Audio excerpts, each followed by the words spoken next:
और इस वक्त बड़ी खबर आ रही है। बंगाल में चुनाव के नतीजों के बाद जिस तरीके से हिंसा एकदम से बढ़ी है पिछले 24 घंटे में, इसी को लेकर गृह मंत्रालय पश्चिम बंगाल की सरकार से अब रिपोर्ट मांगी है। गृह मंत्रालय ने कहा गया है कि सरकार विपक्षी राजनीतिक कार्यकर्ताओं पर हुए हमले की पूरी जानकारी दे। बीजेपी के 2 कार्यकर्ताओं की आज हत्या कर दी गई। सीतलकुची में एक हत्या और दूसरी बोलपुर में हत्या हुई है बीजेपी कार्यकर्ता की। इसी पर गृह मंत्रालय की तरफ से अब बंगाल सरकार से रिपोर्ट मांगी गई है।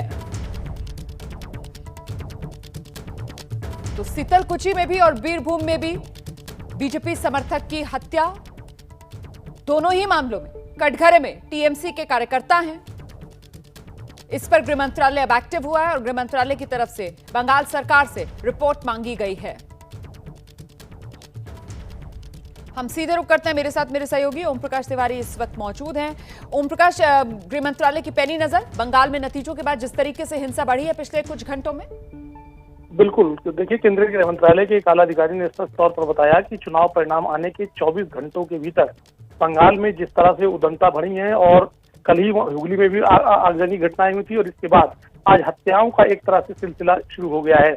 लिहाजा 24 घंटे के अंदर ही इस बदलते रुख को देखते हुए केंद्रीय गृह मंत्रालय आने वाले दिनों में होने वाली हिंसा को मद्देनजर खासा गंभीर हो गया है। और आज देर शाम केंद्रीय गृह मंत्रालय की तरफ से बंगाल के गवर्नर को एक पत्र गया है जिसमें कहा गया है कि तमाम मामले की जांच कराकर उसकी रिपोर्ट अतिशीघ्र केंद्रीय गृह मंत्रालय को सौंपी जाए। साथ ही इस हिंसा के पीछे कौन लोग जिम्मेदार हैं उनके खिलाफ भी कड़ी कार्रवाई की जाए। यानी साफ जाहिर सी बात है कि केंद्रीय गृह मंत्रालय इस पूरे प्रकरण को लेकर बेहद गंभीर हो चुका है। और समयबद्ध तरीके से रिपोर्ट मांगी गई है, कोई समय सीमा? देखिए, कहा गया है कि यथाशीघ्र जितनी जल्दी हो सके इस मामले की रिपोर्ट केंद्रीय गृह मंत्रालय को सौंपी जाएगी। बहुत बहुत धन्यवाद ओम प्रकाश जी इस तमाम जानकारी के लिए। मेरे वरिष्ठ सहयोगी ओम प्रकाश तिवारी जानकारी दे रहे थे कि साहब गृह मंत्रालय की तरफ से बंगाल में जिस तरीके से ये राजनीतिक हिंसा हो रही है, कार्यकर्ताओं को निशाना बनाया जा रहा है, इसी को लेकर रिपोर्ट तलब की गई है बंगाल सरकार से।